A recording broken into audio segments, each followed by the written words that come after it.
In the heart of Spermanda Archipelago lies a hidden gem, a paradise surrounded by azure waters and vibrant community. Barang Lompo Island. For generations, this island has been a sanctuary of natural beauty and cultural richness. But as our world grapples with the relentless march of climate change, even the most pristine corners of our planet are not spared. With the downbreaking of Barang Lompo, both set out with the aspiration of bountiful catch. Unfortunately, the link between their livelihoods and the shifting climate remains a puzzle for many, particularly among the fishermen. The consequences of climate change are palpable, yet the coastal communities remain unaware. Iya, biasa pindah kalau kencang angin penghuninya masih pindah di rumah. Biasa tengah malam ke sebelah sana ke sebelah karena tidak bisa datang karena takut. Saat jam 2 biasa. Sekarang kan anginnya kan tidak menentu. Beda dengan tahun-tahun yang lalu bahwa sekian bulan begini ada angin musim begini. Ini kan sekarang kan sudah sudah tidak bisa diprediksi karena yang kita takutkan ombak besar, angin kencang. Yang paling kita takutkan yang namanya pesisir ombak. Makanya kita itu sebagai di daerah pesisir banyak sekarang yang bikin tanggul untuk penang ombak atau pemecah ombak.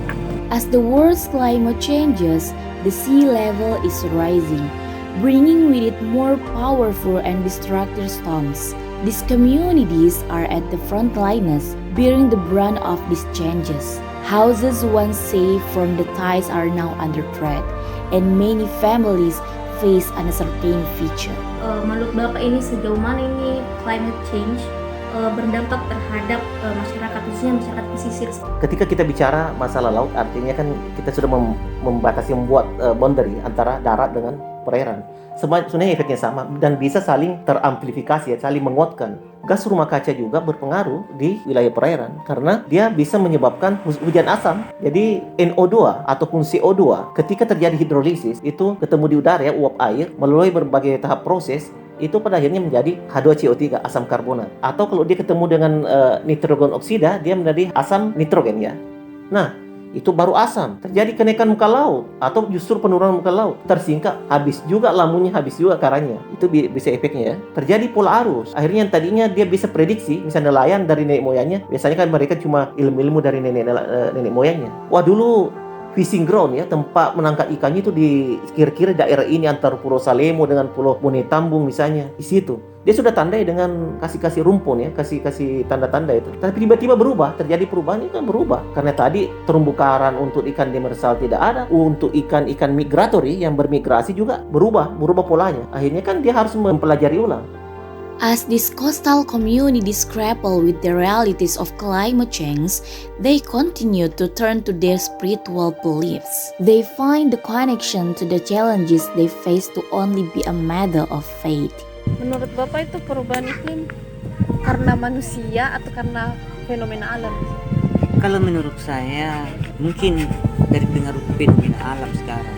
Kalau dibilang perubahan iklim dari manusia, kayaknya tidak masuk akal kalau untuk saya. Tidak masuk akal ya Pak. Tapi kalau bilang iklim itu dengan secara perubahan alam 100% saya yakin. Karena memang ini kan sudah banyak disebutkan dalam hadis. Ya. Bahwa sekian tahun sekian begini pasti ada perubahan iklim, perubahan alam.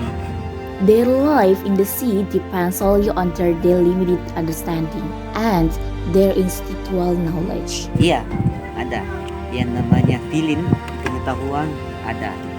Kita kan sudah baca arusnya. Ya, kalau arus begini mungkin ikannya akan naik. Kebetulan karena saya juga mantan pegawai Kementerian Kelautan ya. Jadi saya cuma kasih saja contoh ya. Kalau pemerintah itu harus menyediakan informasi yang terkait dengan geospasial, sistem komunikasi untuk nelayan ya. Itu sangat penting, termasuk informasi cuaca. Jadi pemerintah ini harus menghubungkan, misalnya pihak meteorologi. Kalau ditambah udang, kami sudah kerjasamakan antara Badan Meteorologi dengan petambak udang. Di setiap saat ada cuaca. Bahkan cuaca hujan hari ini saya lihat dari HP. Jadi pihak meteorologi datang kasih info cuaca update ke masyarakat. Nah, begitu pula tempat-tempat peta-peta lokasi penangkapan ikan itu bisa disediakan pemerintah sebetulnya.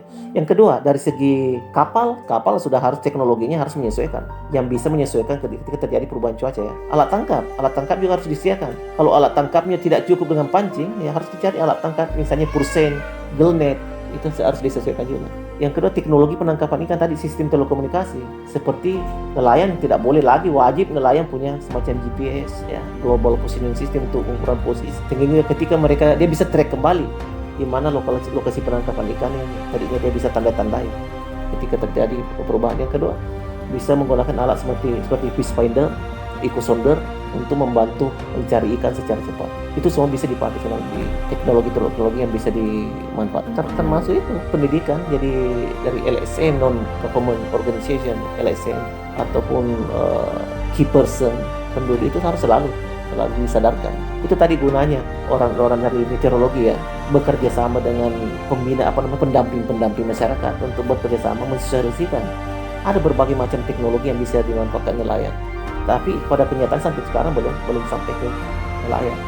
Coastal communities in Barang Lompo Island might not be the only one who have remained oblivious to the consequences of insufficient understanding of climate change.